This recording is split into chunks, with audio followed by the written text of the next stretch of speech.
Good morning, everybody, and welcome to the November 26th Board of County Commissioners meeting. Would you all please rise for the Pledge of Allegiance?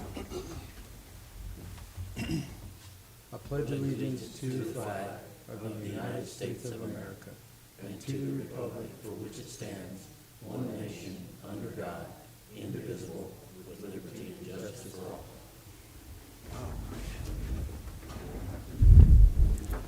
All right, again, good morning. First thing we have on our agenda are minutes. Gentlemen, do we have any additions or corrections? No, I do not. I move to approve the proceedings of the Board of County Commissioners for November 19th, 2024 for Montezuma County. Second. It's been moved and seconded to accept the proceedings of the Board of Commissioners for Montezuma County, November 19th, 2024. Is there any further discussion? All those in favor? Aye. Aye. Aye. All right, planning. Come on down.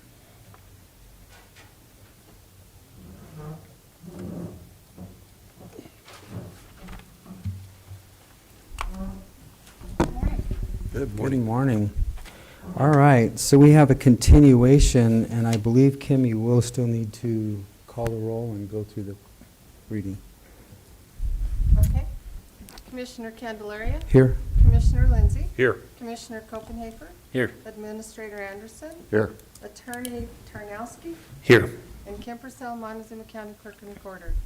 Notice is hereby given that the Montezuma County Board of County Commissioners will hold a continued public hearing for review and determination of a proposed 8-lot major subdivision and AR 3-9 rezoning application submitted by Kevin and Patricia Hale, agents Jennifer Turner and Rachel Comisky, on property located at 30655 Road H, Cortez, Colorado, consisting of 36.05 acres more or less, located east of Road 27, south of Highway 160, situated in Section 34, Township 36 North, Range 15 West, N.M.P.M. The hearing will be held Tuesday, November 26, 2024, at 9 a.m. in the Commissioners' Hearing Room, Montezuma County Administrative Offices, 109 West Main, Cortez, Colorado. Interested persons may attend and give input. Information may be obtained from the Planning Office online services at https://montezuma-co.smartgovcommunity.com public home. You may also contact the Planning Department at 970-565-2801 with questions. Dated this 19th day of November, 2024, Kim Purcell Clerk, Board of County Commissioners, Montezuma County, Colorado. First published in the Journal on Wednesday, November 6, 2024. And this is a continued public hearing from November 19th, 2024. All right, thank you, Kim. Okay, do you have anything else to add, planning? I have spoken with Rachel to see about the road situation, and she would be able to tell you more about it. Okay, go ahead. Good morning.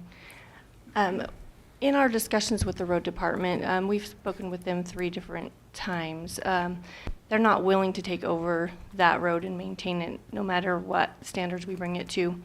For us to be able to afford to bring that road, right now I believe it's 16, we're going to widen it to 20, put a crown on it, put the bar ditches in, and 6 culverts. And that would allow us to have cars pass each other and things like that. We would be willing to go more towards a green road standard if other people on the road were able to pitch in and help pay for that. In our discussions, I know that the campground had promised that they would put some money into it. They have not done that so far. In our speaking with them, they're willing to put in $12,000. And they're just planning on putting some gravel on top of the road and not making any improvements. You know, I understand bringing in the homes is going to be, you know, it's going to block the road bringing in a home. But those are going to be brought in phases. So our first phase is just putting in the road and the water and the electricity. And then we're going to bring in one home. Once we sell that home, we'll bring in another home. This could be a 3 to 5 year project. So it's not going to be a continuous stream of 8 homes coming in and blocking them. And we would definitely communicate with the neighbors when that happens. You know, things have happened on that road and not been communicated to others, including my parents, and we know that that is it's a really hard thing when you're trying to get out and go to a doctor's appointment or something and nobody's communicated to you that the road's going to be torn up. Our goal is to work with the neighbors as much as possible, inform them on every point, you know, every process and what we're doing so that they can, you know, be in and out of that road. Okay. Commissioners, questions? Have you spoken with fire department, EMS, sheriff's office about response down there? We have spoken with the fire department. We haven't spoken with the sheriff's department, but we've spoken with the fire department. Okay. And that has been our, well, with my parents living there, I've been concerned about that. You know, we've even spoken with the county about bringing another outlet onto that, out to the highway, because there's more and more homes on that road, and there's no outlet besides the one coming back towards Walmart. And we've even spoken to them saying, you know, we'll provide access through this property because behind that property is state land, but they're saying that the state doesn't, it's a really difficult process to get any access through state land to get to the highway. As far as the fire department, they didn't seem to have much concern. They said that they could come out and do another look and make sure, but they didn't seem to have any kind of an additional mitigation that they were concerned on. Did they request a hydrant off of your main line? They did not, They did not? no. What was their response? We never got a response from the Cortez Fire Department. Our department didn't. Okay. All right, well, basically, I mean, we continued this hearing because we had all the documentation that was handed to us. We had at least a half a dozen packets that were given to us to review. And you've probably heard all of the concerns. The road's one of the concerns, and the other big one was just the lighting. Mm-hmm. And I think I asked you this last time. It's not in our land use code, but if you could at least mitigate it by just having dark sky light available down there, that might be a buffer. Right. It isn't in the land use code, though. We do not have. It is it in just the talks about glare. subdivision minimum standards. Okay. Yeah, it's not in the land use code, but it is in the minimum standards. Those, out of all of the packets that I read, those were really the two consistent concerns. Mm-hmm. So, That's what I gleaned out of it. and I think those have been addressed. So the road is the big thing. You said to move it from a 20-foot driving surface to a 24-foot driving surface would kill your project? It's about $100,000 difference. So that's a pretty large, to the start of our project, because that would have to be at the start, so we wouldn't have any Correct. sales or anything like that. The bank has approved what we have in our plan as far as funding. So just the road, not the entire infrastructure, not the water, not the power, just the 4 feet of road width. Would be $100,000 to bring it up to a green road standard. So the width is 20 feet now? No, the width No. is about 16 foot now Okay. She Yeah. said that would bring it up to 20 to feet. 20.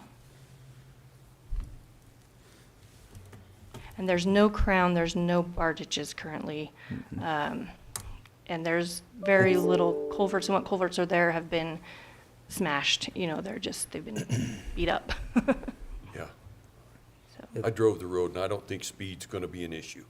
no. It's hard to even manage passing through the potholes currently. Okay, Commissioner? No, I just think that the road's got to be fixed first. Which to bring in all the utilities, I think that's what you're telling us, right? That the Yes. utilities and the road Yes. to the subdivision will happen prior to the subdivision. Obviously, everything's got to go with it. Yes, So the that would road, make the sense. water, and the electric would all be done. That's our first phase. Yep. Yes. So the roads inside this subdivision are not really the concern at this time. I think it's just the The road Three- inside the subdivision will be done at the same time, Okay, just because when you have the equipment there and, Yep. and it's part of the, and it is a part of the requirement for the bank. The bank is requiring that we have all the infrastructure in before we move on to the next phase. And the Okay. electric is already to the property, but the electric will just be going underground to the individual properties, so. correct, inside the yes, subdivision. Inside the subdivision, yes. It complies with the land use code. I don't, like I said, we had a continuation so that we could read all of the packets. Mhm. We have read them all. I didn't see anything in there that I read that we haven't already discussed, and it does comply. So, gentlemen? Yeah, I don't have any problem. Gerald? I don't, as long as that road and stuff gets done first way, that's fine. Go Yes. ahead. I move to approve this proposed 8-lot major subdivision and AR 3-9 rezoning application submitted by Kevin and Patricia Hale, agents Jennifer Turner and Rachel Comisky, on property located at 3655 Road H, Cortez. Second. It's been moved and seconded to accept the proposed 8-lot major subdivision and AR 339 rezoning application submitted by Kevin and Patricia Hale, agents Jennifer Turner and Rachel Comisky, on property located at 30655 Road H, Cortez, Colorado. Is there any further discussion? No. All those in favor? Aye. Aye. Okay. Thank you. You are approved, ma'am. Good luck, We appreciate it. Thank you. and go ahead. And I'll close this public hearing.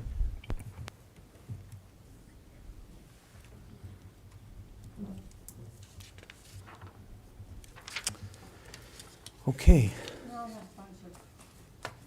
Okay. All right, we'll roll them out.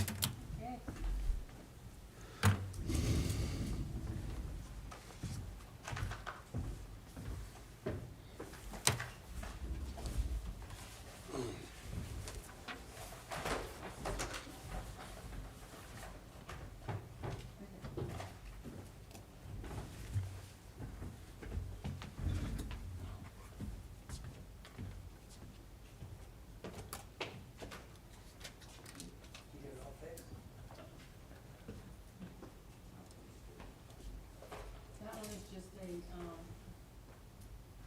redo because they changed the, width of the easement.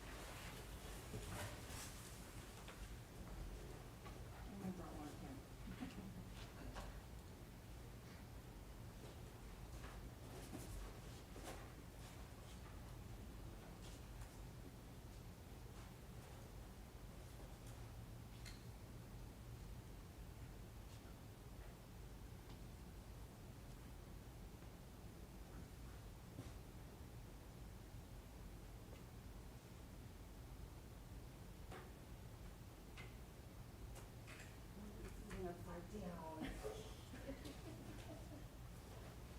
I'll make the first one right. That works. It fits the date.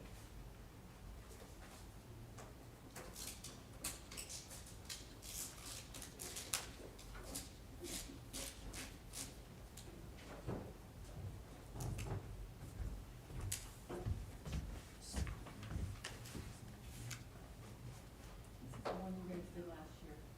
They're, changing, the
I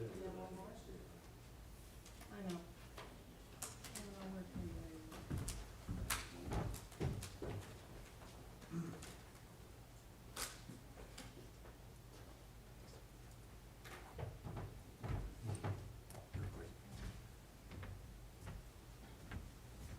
So what's going on?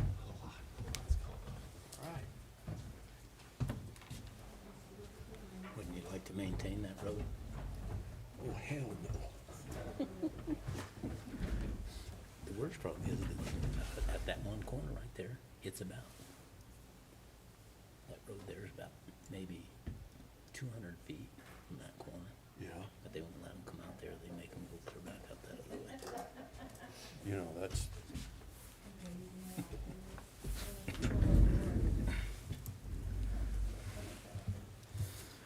okay.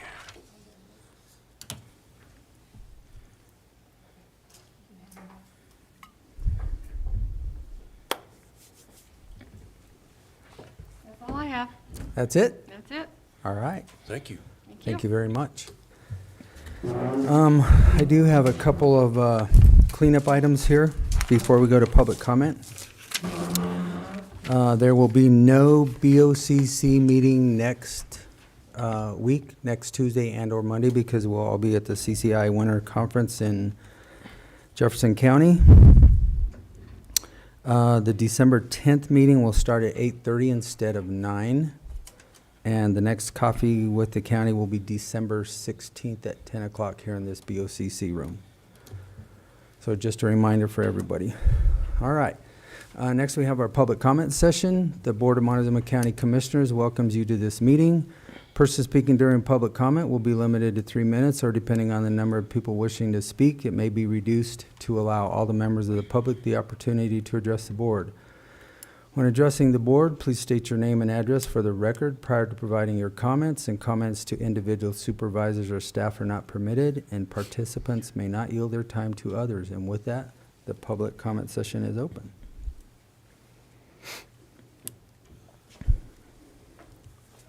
Larry Don Sukla, 13657 Road 21.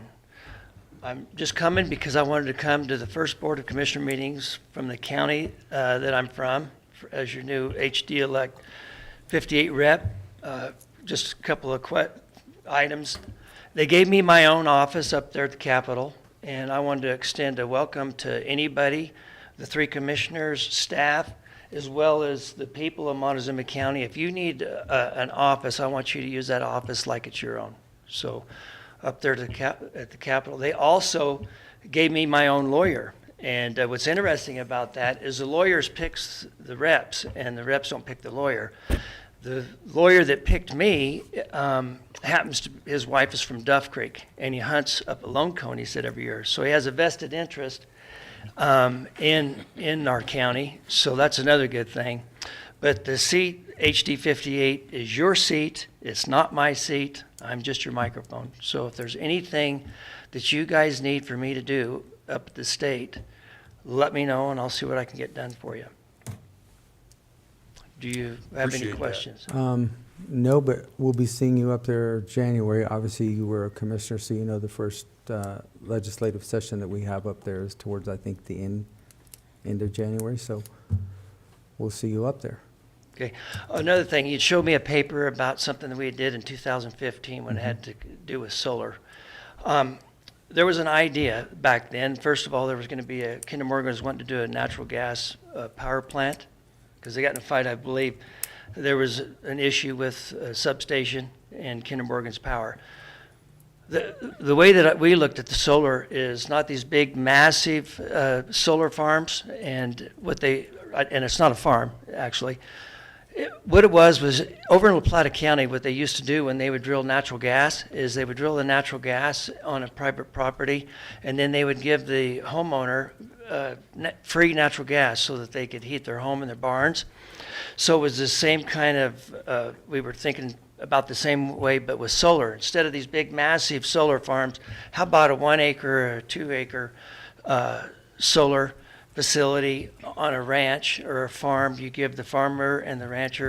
free free electricity, and the rest is sent back into the system. If we did that all over the United States, we would have a lot of solar power, and we wouldn't have these big, massive, they look like lakes from the air. And that's kind of what the idea was about that. Thank you. Thank you. Okay, thank you. Next. Good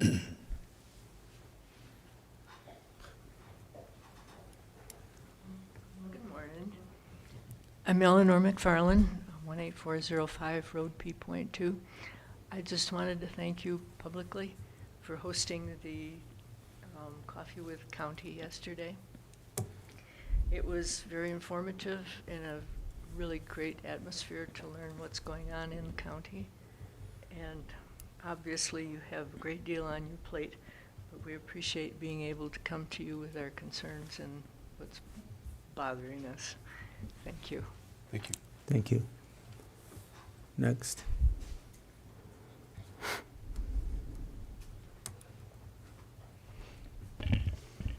Good morning, Alan Mays, 21693 County Road 21 in Lewis. I would echo that last speaker that thanked commissioners for having the coffee with the commissioners and some of the other aspects that you do. Those things are good. First thing, we have a new designated red road out at Lewis that comes off of County Road 21. Need to pass along to the road and bridge. They need a stop sign on that road. They have to yield to County Road 21, and so that's just something that they need to put in their budget as a stop sign for that new road. That's V.6, I believe. But anyway, I also just wanted to comment on what I heard at the commissioner meeting yesterday, or not commissioner meeting, I'm sorry, the coffee with commissioners regarding solar. And I do think that the group that is concerned about ag land being taken over by solar panels is a issue that we do need to have a lot more discussion on before we do anything. And so I know that there's nothing that has come to the commissioners recently, but I do think that that is a project that needs to be looked at. I did hear that Empire Electric is looking into options, and those are things that need to be considered when you're reviewing anything that comes before the board. So other than that, I just want to wish everybody a happy Thanksgiving and safe travels if you're going anywhere. Thank you. Thank you. Next.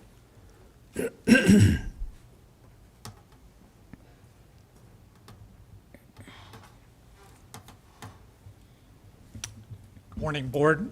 My name is Mike Lynch. I live at 21730 Road S, Cortez.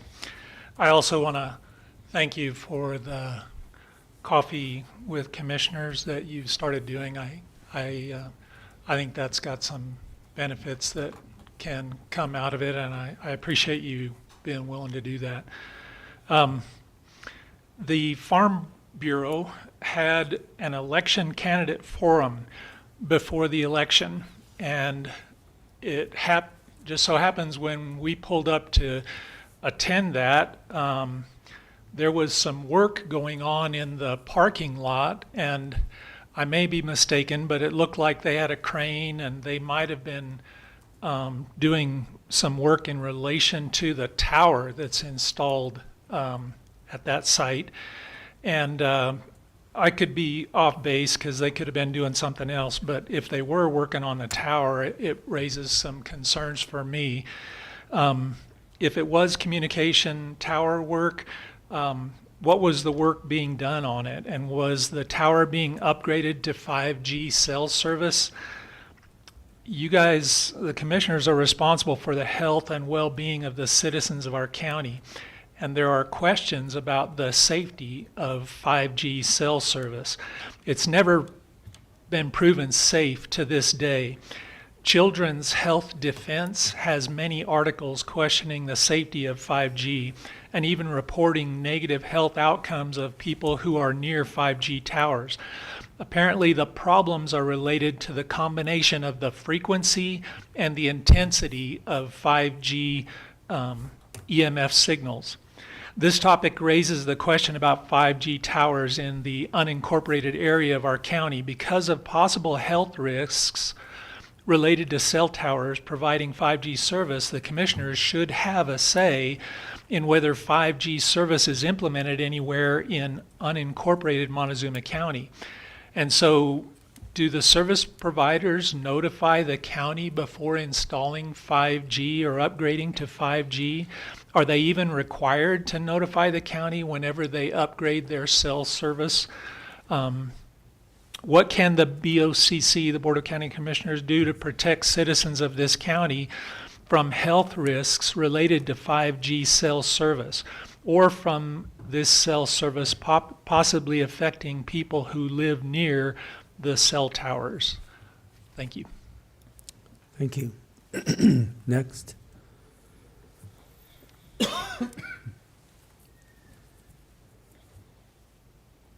All right.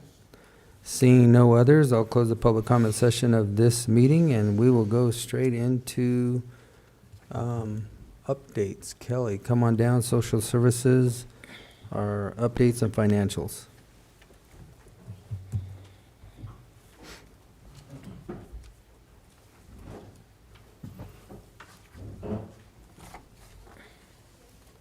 Thank you, ma'am.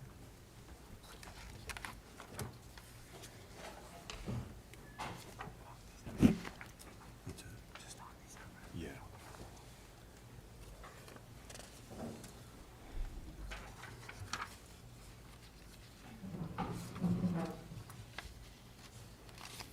Good morning. Good Morning. morning. We'll get these out of the way, and then you can update us. I would so move we adopt the minutes of the session of the Board of Social Services for Tuesday, October 22nd, and also the financials in the amount of $1,449,728.12. Second. It's been moved and seconded to accept the record of proceedings for the Department of Social Services for Tuesday, October 22nd, 2024, and also the payables for social services for October in the amount of $1,449,728.12. Is there any further discussion? All those in favor? Aye. Aye. Aye. Okay, go ahead. Good morning. So some updates. Our social services staff did have their first leadership training session last month. It was really great. Lots of really good feedback from the team about learning some skills, some things about themselves. So they're excited to take those things and move forward, some of those skills. They will begin their individual coaching starting in January, and then we'll have some 4-hour sessions through August to support their learning. We've been busy. I participate in Team Up, which is really a collective impact model. So I'm on the steering committee team, as well as the Child Maltreatment Prevention Action Team. And so those committees are really regrouping, looking at the Child Maltreatment Prevention Toolkit from the state to develop a plan to reduce child abuse and neglect in the community. So we are going to begin that process starting in January. Montezuma and Dolores counties have been selected by the state to bolster the 211 website. I did have an interview yesterday to help support those efforts and identify resources so that that website can be updated adequately to reflect what's going on in our county. We've been really busy in the DNN docket world. Stephen can attest to that. We've had lots of interesting cases. Lots of really great work from our caseworkers. Some hard testimony's been provided in the last 2 weeks, and they've done a really great job being resilient. I am meeting with the Chief Probation Officer today to talk about our crossover youth plan. We've had an increase in juvenile delinquency cases that cross over into child welfare and getting custody of those youth. So we're going to review our plan and talk about any changes that need to be made so that we're adequately serving those youth that are hitting both systems at the same time. Yeah, we just keep trucking along. We did have that site visit in October. It was really informative. It was nice to talk to Corey about the kinship rule changes and how that will look moving forward. Do you have any questions for me? I don't. Do we want to talk about the HIC-PUF incentives? Well, let's talk about it while you're here.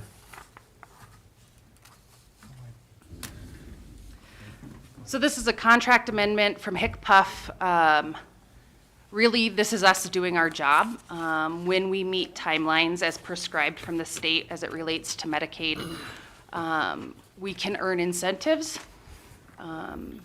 They update this every year. You can see our 2025 potential incentives there is $63,118.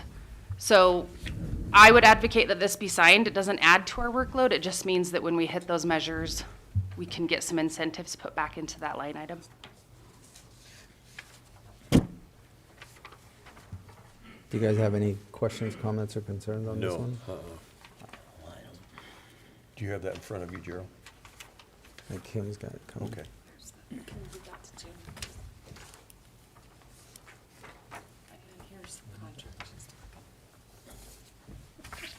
Pretty straightforward. Yeah, it's really straightforward.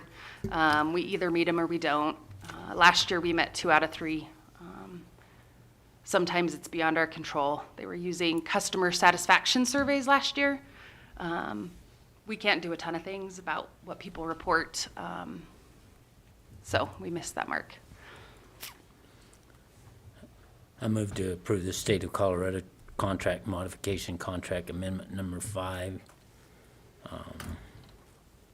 between Montezuma County and the Department of Health Care Policy and Financing.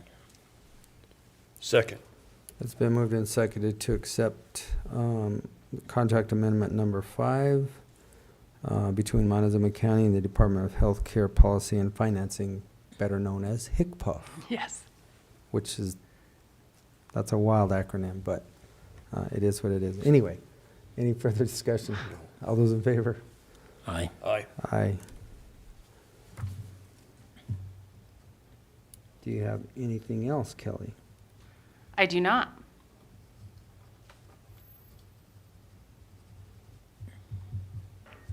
Okay. Thank you. Thank you, ladies. Appreciate it. All right, next, Robert Dobry, come on down. We're going to talk about our gaming grant. This is one, well, I'll let you take it away. Okay, there we go. The gaming grant is a grant that we apply for annually. It is for services, sheriff's office, and now we're adding judicial, but services related to cost to counties that have gaming in the counties. We have the Ute Mountain Casino, and the costs that are related to that are basically reimbursable through this grant program through the state. We, on August 1st, the commissioners approved applying for the grant. We requested $217,606. Part of that was $50,000 for as an innovative project for CIP. We weren't able to prove a tight enough connection between the CIP, the Community Intervention Program.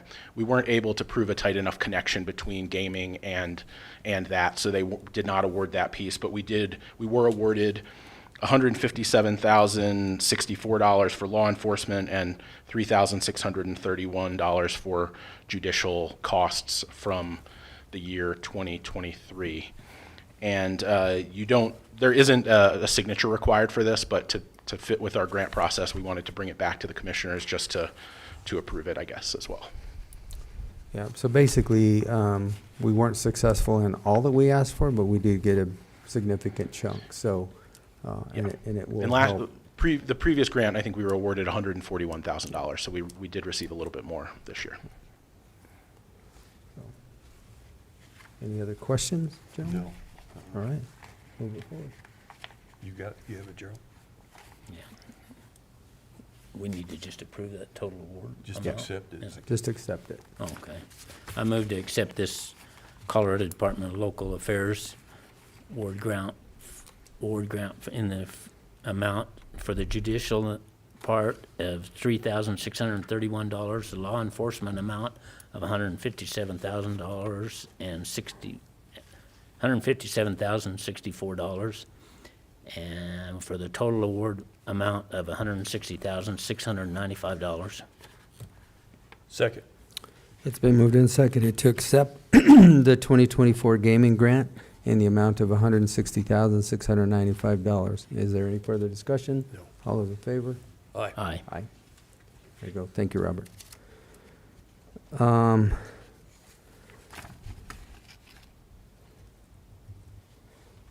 Mr. Spratlin, come on down.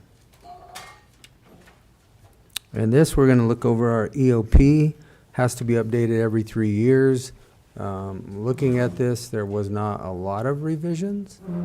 So I'll let you highlight the revisions. We don't need to go over the entire document. Yes, sir. There's a holiday coming up. We, There- you know, We will be in here for the next 96 hours if Yeah. we were to do that. So the work session was yesterday. I didn't see you guys, so good morning, by Good the way. morning. we were there in spirit. Yeah. So I'll keep it short. I sent executive summary, and it's basically just goes over the purpose and the scope. And we all know it's a framework for managing all phases of emergency management, prevention, preparedness, response, recovery, mitigation.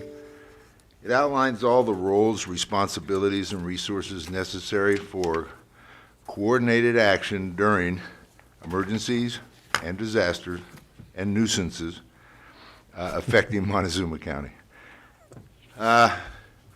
It is required to update every 3 years, and we're within that time frame. The email that I sent everybody, we did adopt the EOP 10/19/21. Time for revision. We're headed that way for December 10th to sign the resolution that gets rid of this old plan, puts the new one in place. The verbiage in that resolution and all the legal parts, our former attorney did review it all, and he was pleased with everything that's there. I did send the document to our current Mr. Stephen to review. The department heads and the elected official, all their offices have signed this, ready to go. We spent a lot of time, Trent Woods and I spent a lot of time discussing the EOP and going over all those sections with all the department heads. They were thrilled to death that we were there discussing all of this. And they all approved it, and the county administrator also signed it. So this is the final. There may be some, grammar and odds and ends that we find every time we review the 236 pages. But all the documents are the ones, like, for instance, debris management. You guys already approved that. And Well, you said 236 pages. Mine was 540. wow. Did you get the right document? What did you do? What did you do to us? We cleaned it up. Yeah, no. Messing with you. Okay. And it has those annexes. We did add some annexes, but we cleaned up the alert and warning based on the current temperature around the world on alert and warning with the Marshall Fire and what happened in Hawaii. Recovery support functions were added in there just to help guidance. The debris management plan you approved in February 2023. No changes on that. Talking with Mel. And we put in there some procedures for the UAS, unmanned aerial system procedures for emergency management only. We also added in the lifelines. The tool that we had looked like it came up with it was at 98% compliant 3 years ago. And then, of course, they added more odds and ends that they needed in the tool. So it came up with 86%, and we've got it at 100% right now, compliant. So we're pretty pleased with that effort. Started working on it a year ago and really started planning on it, April, May, and working a lot of cleaning it up, reformatting it, getting it where all the links are going to work properly. So it's ready to go. I don't think there's any. I don't think there's a need for a workshop prior to December 10th, unless you guys really need one. If there's any corrections or you see something that stands out, let us know. We'll clean that up. And I know you all just love these documents. And it doesn't cost anything. As a matter of fact, getting this updated will allow us to apply for the EMPG grant next year. Without that, we would lose 55,000. So, or I think, yeah, 55,000. So it's ready to go for another 3 years. And I didn't have any questions on the review, and this is nothing more than a review today. It's not a decision. So Correct. like you said, we'll do it on the 10th. correct. But did you guys have anything? Or I started going through it, kept falling asleep. Yeah. Yeah, But I'm about there. Well, I think both of us had nod off after the 12th review of that document, and we still found little tiny things in Yeah. it. But yeah, thank you for trying. I appreciate that. That's why I said mine was twice as large as what you sent, because it's a novel. It is a story. It tells a story. We have to read novels in between meetings, just so the public knows, to try and make sure that we're all up to speed. But anyway, Yeah. if But- there's no questions, this is nothing more than One a little question. review. Unmanned aerial systems, drones. Jones. Yeah. You have access to that? Yes, sir. Okay. Yeah. With, I got one because of our biomass issues. Yes. And it was much easier for me to launch and not have to wait on other people to launch. So I got one, nice small little unit, and it's good for aerial surveillance when we have fires, anything that it needs to be utilized. Did So you get your license? yes, sir. Okay. Yeah, Part 107, all registered. Yeah, that was fun. A lot of acronyms that I've Yes. never seen in my life, but yeah. So I am an official certified pilot. Yeah. And that way, the procedure allows us so we don't get into any liabilities. And it's specific to emergency management, not any other department, because other departments have other specifics they need to fly for, law enforcement, et cetera. So that's what that policy's in there for, or guidance, I should say. Yeah. All right. Thank you, gentlemen. Appreciate it. All right. Thank you. We'll see you on December 10th. Well, I won't see you on December 10th, but these gentlemen will. Okay. Don't forget the meeting's at 8:30. Okay. Okay. All right. I'm ready. Thank you. All right. Have a good day. Up next, Travis, we have the 2025 Dolores contract for law enforcement services. If you'll bring it up. We had met with Under Sheriff Cox and his team, went over this, reviewed it all. It was presented at the Dolores town meeting at their last meeting 2 weeks ago. 2 weeks ago. And it was signed, so this is an agreement between Montezuma County Sheriff's Office and the town of Dolores to provide law enforcement up to 80 hours a week for the amount of $275,000 annually. And it will be fulfilled in quarterly payments. Quarterly installments. Yeah. And that's basically the nuts and bolts. You guys have all seen it? Yes. Any questions? No. I would so move we sign the law enforcement contract with the town of Dolores and Montezuma County Sheriff's Office. It's adoption of resolution R625 Series 2024. Second. No, that's their resolution. No. I'm Yeah, sorry. just ours is the We don't have a contract. resolution. No, we don't. Just a contract, Okay, just a contract. Yeah. Okay, which is what you have. second. Been moved and seconded to accept the 2025 Dolores contract for law enforcement services between the town of Dolores and Montezuma County. Is there any further discussion? No.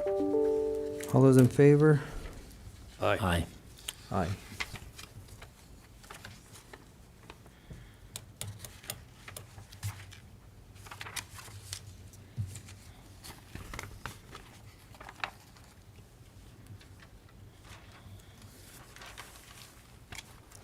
All right. Next, we're going to talk about contracting out for an attorney services for the Dollar General. And Stephen, I'll let you take this one on. Thank you, Commissioners. I made a short record about this last time, so this has been a priority for me getting this dealt with, basically. So since we were here last, I've reached out to the county attorney listserv because a lot of counties contract for various more specialized legal services. I asked basically all the county attorneys, who they work with on this kind of issue and if they have any recommendations. I got 6 recommendations. I've reached out to all of them. They're all very well qualified. I've worked with counties in the past on these kinds of land use issues. And I've been able to talk with 4 of them out of the 6 at this point. No one's really given government discounted rates, which is something that happens sometimes. This is my first time going through this process. I don't know if it's the timeline or if that's just something, based on everyone's availability, but the best rate I've gotten is contract services from a guy named Lance Ingalls, who's with a law firm called Eisenover, Siegel and Pogue. He's got a lot of experience doing the kind of land use representation that we're looking for. He's got 22 years of experience. He's worked with a lot of different counties. He was specifically recommended to me from multiple different counties. So I think he'd be a good option. At this point, I gave him some small information about our case. He was going to run a conflicts check, and he sent me kind of their general engagement letter, which is one way attorneys enter into relationships with clients. It's pretty standard. I don't think it's offensive at all.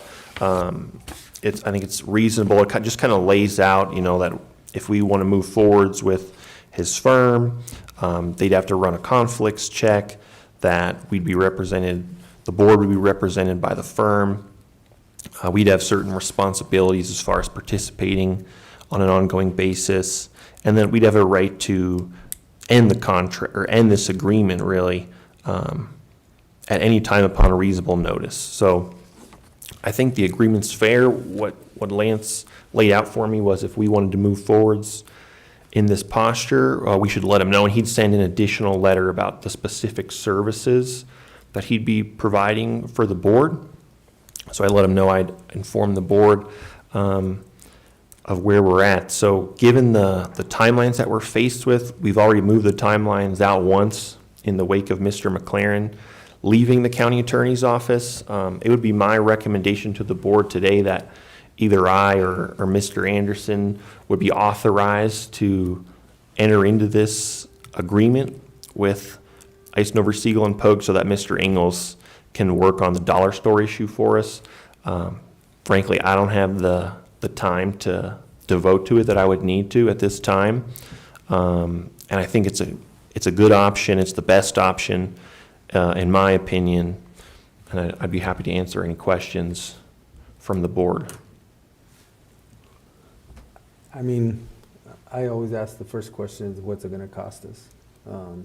Which I was able to get with Stephen. This firm does charge $300 an hour. And let me clarify that again. It's actually $300 an hour through the end of the year, and this is for Mr. Ingalls' time personally. Mm-hmm. In 2025, his hourly rate's actually going to go up to $350, but most of the work should be done this year because the deadline is very soon into the new year. So what I just did for quick math, if he works 1 month, which is the end of this year, I mean, we would have 160 hours, which equates to about, well, it equates to $48,000. So that's kind of what we're faced with. I just want to have the numbers out there so that you guys all are aware of it. But in the current situation that we're in, if we're going to fight this, we need to have, that's what we're looking at. I'm not sure he'll have that many hours this month, but if he does work the entire month, that's what it'll equate to. Do you have anything else to add, Travis?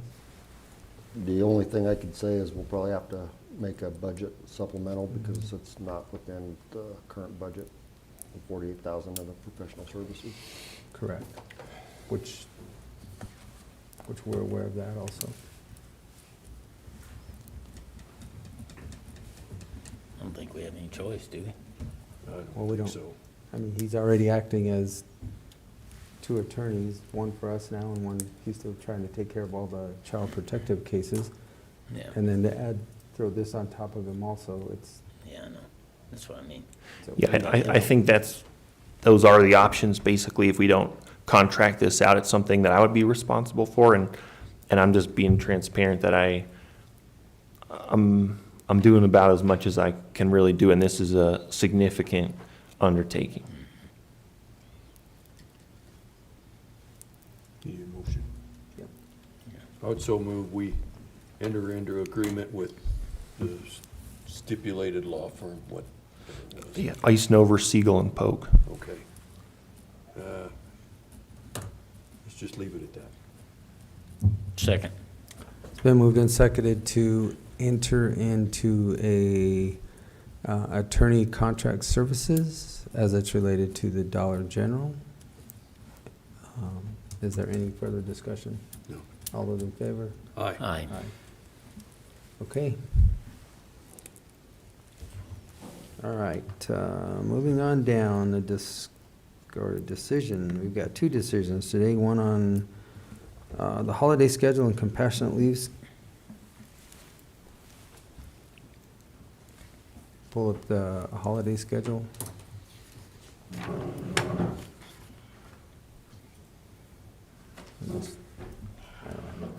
I don't. Good morning. Dennis. Go ahead. This was already showed to us last week, where Right. the one red line Correct. change at the bottom, and that's it, so. I'd so move we approve the official county holiday schedule for 2025. Second. Moved and seconded to accept the 2025 holiday schedule as presented. All those in favor? Aye. Aye. All right, the compassionate leave policy, we talked about this last week. Stephen, you were gonna look at it and see if there were any issues that would raise a concern as far as a legal standpoint.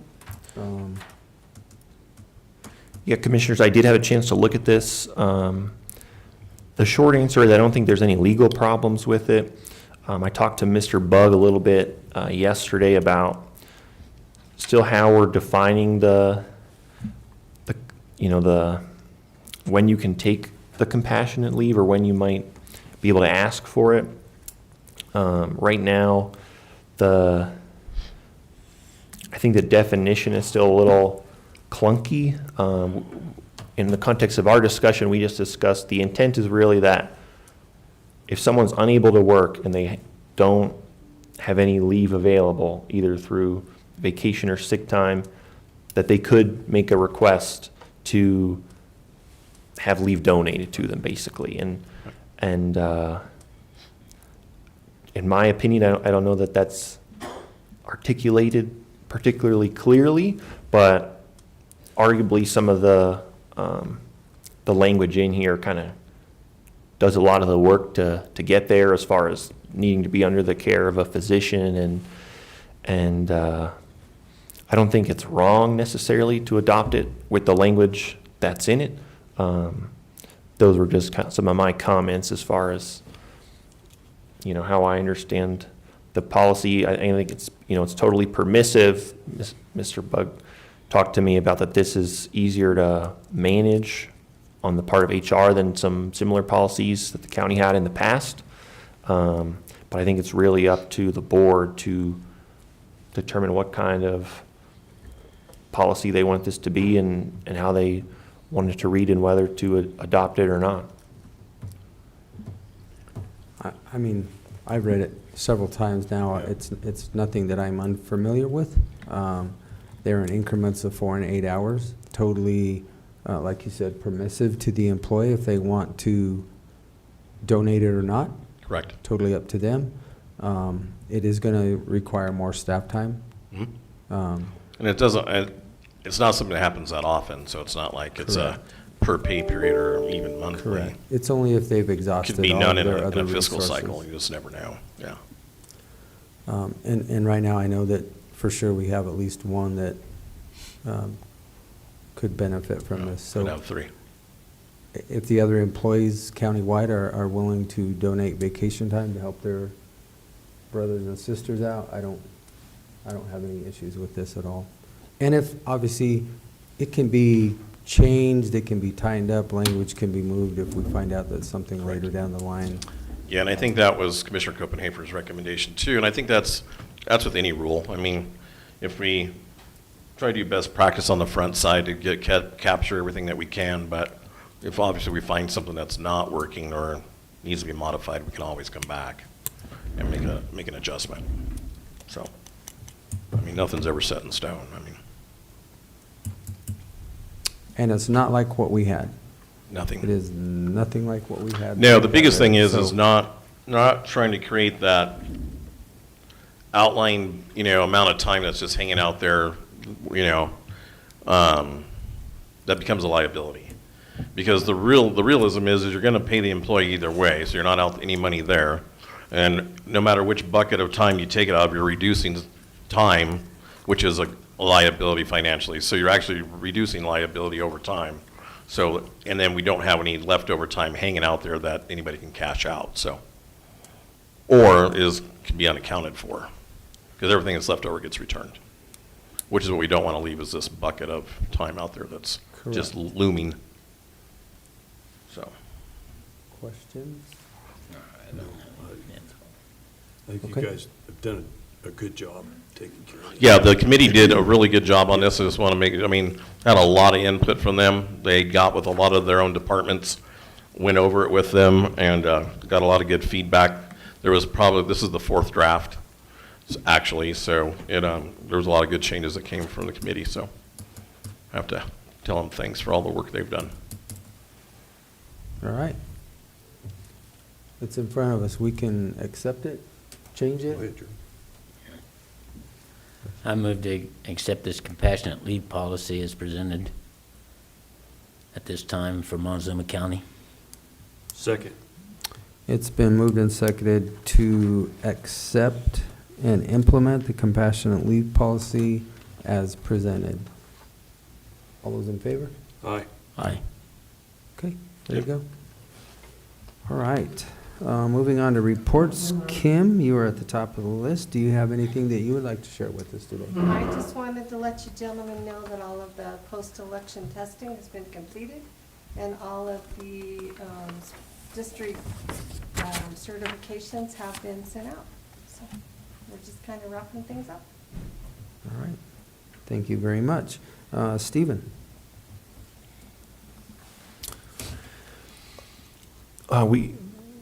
We heard from Kelly Hargraves that this is a busy time for the child protection docket. I'll second that. I was in court 3 afternoons last week for various issues on that front. But I've also had time to post the assistant county attorney position. I've gotten some emails about that, no applications yet. I'm wanting to try to fill that quickly, so I've left kind of a short window to apply through the 13th of December, I think it is. But I'm going to continue to reach out to people and drum up some more interest on that front, because that is probably, for me personally, priority number 1 on the things I'm working on. I also had Naomi Lennon Lamke, our legal assistant, confirm that the judgment on Ironwood was recorded, so that's a step we need to take, so I'm glad that we've got that done. I'll be in touch with counsel from the Attorney General's office on what her thoughts on moving forwards on that case. But with the holiday coming up, I think we're hopefully going into a little bit of a lull as far as the legal things. I'll obviously follow up with Lance Ingalls from that law firm, make sure he has everything he needs to get started on that, so that the board has good legal representation on that issue as well. Okay. Questions for Steve? No. All right. Very good. Travis? Done a lot of work over the week with finance related to the sheriff's 24 and 25 budget. We met with the budget committee, met with the undersheriff 3.5 hours last week, trying to do some corrections and try additional or look for additional funding in the current budget. Trying to correct some 2025 budget. I think the Dolores contract is going to be beneficial to them. I did receive the titles from the sheriff's office, met with Kim and her staff and Shane. We're working through some cleanup as it relates to, correct me if I'm wrong, Kim, the actual title name and how to get it transferred over. Correct. To We the. want to make sure that they're all named in the same. So that took us a couple, 2-3 hours maybe. And then a lot of conversations with the consulting firm over this week, going through processes, trying to get meetings set up, times, interviews, documents, budgets, getting all that information so that they can start in after the first of the year and do the audit, so. All right. Questions for Travis? Nothing. All right. Commissioner Lindsay. Yes, as was mentioned before, we had coffee with the commissioners, and it was pretty well attended, better than the first one we had. So, going on, have city council tonight, and just wish everybody happy Thanksgiving. Very good. Commissioner Copenhaver. Yeah, I don't have much to report this week. I attended the coffee with meeting yesterday, and it was well attended, and some good questions and participation with people, and it's a good thing that we're doing, I think, for the community. Is helps out a lot for people to be able to bring their concerns forward to us. Other than that, I don't have much to report, so happy Thanksgiving to everybody. All right. Actually had somewhat of a busy weekend. There is some movement on the NCA as far as it's related to this Congress finishing up at the end of the year. There was a special Zoom meeting on Friday that was like 2-hour kind of warning. I was actually unable to attend that. I did talk to Commissioner Garcher from Dolores County, who was able to make the meeting. I got the language that's being presented from the Natural Resource Department as it's related to the Anfield Mining Corporation. So that is being shipped off to the other side to see if they'll accept that and to see where we will go with the NCA, hopefully to finish out this Congress this year. So more to come on that. My math major from Senator Hickenlooper's office is actually sick. I did get with her a couple times, but as I still move forward with this PILT funding, still trying to get more in depth with these schedules and their math to figure out how we're, in my opinion, being shorted so badly on our PILT funding. So I will continue working on that. And as the new Congress starts, hopefully they will continue to fund PILT and our SRS, but that's always on the chopping block also, but I'll keep working on that. The gentleman already stated the coffee with the county went really well yesterday. Thank you all for coming. You know, it's a short period of time. It's only an hour and a half, but there's a lot of conversation that goes on. And, you know, it's somewhat helpful because you have the far west side of the community hearing what the far east side of the community, and they're like, oh, wow, we didn't even know that was going on in this county. So it kind of opens the eyes of some of the public out there also to know what we're dealing with on a daily basis. So well attended, and we'll continue to do that. Something that was requested, and gentlemen, I think that we can get with Travis and maybe try and schedule a couple of night meetings, which we won't have our staff, but we will try and do some at least late afternoon or night meetings. That was a request again. So we can look at that and work on that. Was at the Dolores Town Board meeting last night, and they were just going through their budgets and trying to do all their cleanup for the end of the year, and that was pretty much pretty much it. So that is all that I have, and with that, we are, Motion to adjourn. Second. it's been moved and seconded to adjourn this November 26, 2024 meeting. All those in favor? Aye. Aye. Aye.